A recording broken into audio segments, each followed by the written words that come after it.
Hi అండి. ఈరోజు మనం ఒక సింపుల్ ప్రోటీన్ రెసిపీని చూద్దాం. మార్నింగ్ టైంలో ఒక కప్పు శనగల్ని నానబెట్టుకుంటే ఈవినింగ్‌కి చక్కగా నానిపోయి ఉంటాయి. ఆ నానిపోయిన శనగల్ని 2, 3 సార్లు వాష్ చేసుకొని ఇలా కుక్కర్‌లో వేసుకోవాలి. కొద్దిగా సాల్ట్‌ని కూడా యాడ్ చేసుకొని ఇలా కుక్కర్ మూత పెట్టుకొని 3 విజిల్స్ వేయించుకోవాలి. ఇది చాలా హెల్తీ రెసిపీ అండి అండ్ ప్రోటీన్ రెసిపీ. పిల్లలు ఈవినింగ్ ఇంటికొచ్చాక ఇలా పెట్టడం చాలా మంచిది. అండ్ వాళ్ళు చాలా ఇష్టంగా కూడా తింటారు. ఇలా 3 విజిల్స్ వేయించాక వాటర్‌ని డ్రైన్ చేసుకొని శనగల్ని ఇంకొక బౌల్‌లోకి యాడ్ చేసుకోవాలి. ఈ చాట్ రెసిపీ కోసం మనం 1 onion, half tomato, chaat masala, ధనియా పౌడర్, కొంచెం సాల్ట్ అండ్ కారంని కూడా ఈ బౌల్‌లోకి యాడ్ చేస్తున్నాం.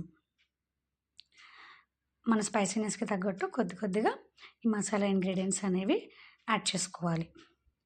ఇలా అంతా యాడ్ చేశాక ఈ శనగలకి మసాలా పౌడర్స్ అన్నీ పట్టేటట్టు 2, 3 నిమిషాలు బాగా కలుపుకోవాలి.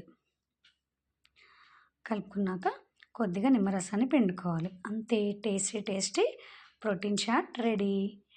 చూసారా? ఒక బౌల్ తింటే చాలు.